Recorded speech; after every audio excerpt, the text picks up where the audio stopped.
लखनऊ में महान दल के अध्यक्ष केशव देव मौर्य ने न्यूज स्टेट से खास बात की। उन्होंने कहा कि विधानसभा चुनाव के दौरान समाजवादी पार्टी ने उनके दल को कम तवज्जो दी, जिसकी वजह से वोट प्रतिशत कम रहा। महान दल ने समाजवादी पार्टी के साथ मिलकर चुनाव लड़ा था, लेकिन विधानसभा चुनाव के नतीजों के बाद दोनों दलों के रिश्तों में कुछ खटास नजर आ रही। बात करने के लिए हमारे साथ केशव देव मौर्य जी हैं। सर, आपका एक बयान वायरल हो रहा है कि आपने कहा है कि समाजवादी पार्टी से जो गठबंधन है उस पर आप फिर से विचार करना चाहते हैं। नहीं, ऐसा कोई बयान मैंने नहीं दिया और ना मैं किसी तरह से समाजवादी पार्टी गठबंधन से या आदरणीय अखिलेश यादव जिस किसी मुद्दे पे मैं नाराज हूँ। लेकिन एक चीज़ कही जा रही है कि जिस तरह से स्वामी प्रसाद मौर्य जब समाजवादी पार्टी में शामिल हुए, उनको जो तवज्जो मिली है, उसके बाद कहीं ना कहीं आप साइड लाइन कर दिए गए, क्योंकि समाजवादी पार्टी के पास अपने पास उनके खुद का एक ऐसा फेस था स्वामी प्रसाद मौर्य जो उनको मौर्य वोट दिला सकता है, ऐसा समाजवादी पार्टी को कहीं लगने लगा था।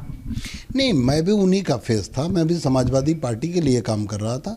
लेकिन ये सच है कि मुझे इस बात की तकलीफ ज़रूर है कि महान दल के संगठन का इस्तेमाल जितना होना चाहिए था उतना समाजवादी पार्टी के प्रत्याशियों ने नहीं किया।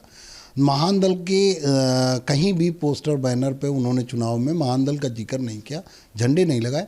उसी का नतीजा था कि ये वोट जो हमारा शाक्य सैनिक कुशवाहा मौर्य का था, महान दल समर्थकों का वोट था, जो कि महान दल के पास 80% था, वो वोट नहीं हम दिला पाए। क्या लगता है स्वामी प्रसाद मौर्य जब समाजवादी पार्टी में शामिल हुए उसके बाद अनदेखा करना शुरू किया महान दल को समाजवादी पार्टी या अखिलेश यादव ने? हाँ, ये सच है कि स्वामी प्रसाद मौर्य का आने के पहले हमारे वोट पर फोकस था समाजवादी पार्टी का कि महान दल का वोट अधिक से अधिक लिया जाए, उस पर फोकस था। लेकिन जब स्वामी प्रसाद मौर्य जी का आना हुआ, ज्वाइनिंग हुई, उसके बाद समाजवादी पार्टी के प्रत्याशी ये मान लिए कि अब ये वोट पूरा हमें बिना मेहनत के मिल जाएगा। उन्होंने मेहनत नहीं की। बिल्कुल, तो केशव देव मौर्य हार की कई वजह बता रहे हैं, लेकिन साथ ही ये भी कह रहे हैं कि हार की बड़ी वजह ये रही कि समाजवादी पार्टी ने महान दल के कार्यकर्ताओं का, संगठन का सही उपयोग नहीं किया। और उनको एक शिकायत ये भी है कि जब से स्वामी प्रसाद मौर्य समाजवादी पार्टी में शामिल हुए हैं, समाजवादी पार्टी और अखिलेश यादव ने महान दल और केशव देव मौर्य को थोड़ी सी तवज्जो देने में कमी की है। वीडियो यूसुफ खान के साथ अनिल यादव, न्यूज स्टेट, लखनऊ। लखीमपुर खीरी हिंसा केस में आरोपी आशीष मिश्रा की जमानत रद्द करने की मांग वाली याचिका पर सुप्रीम कोर्ट में आज सुनवाई होगी।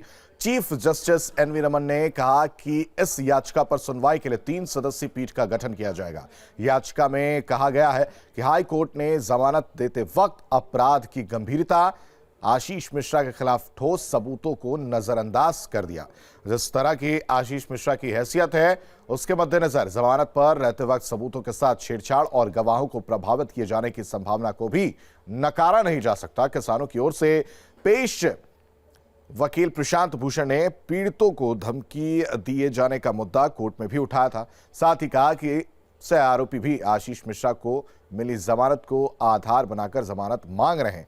पिछले साल 3 अक्टूबर को प्रदर्शन कर रहे 4 किसान और एक एसयूवी से कुचले जाने के बाद मारे गए थे।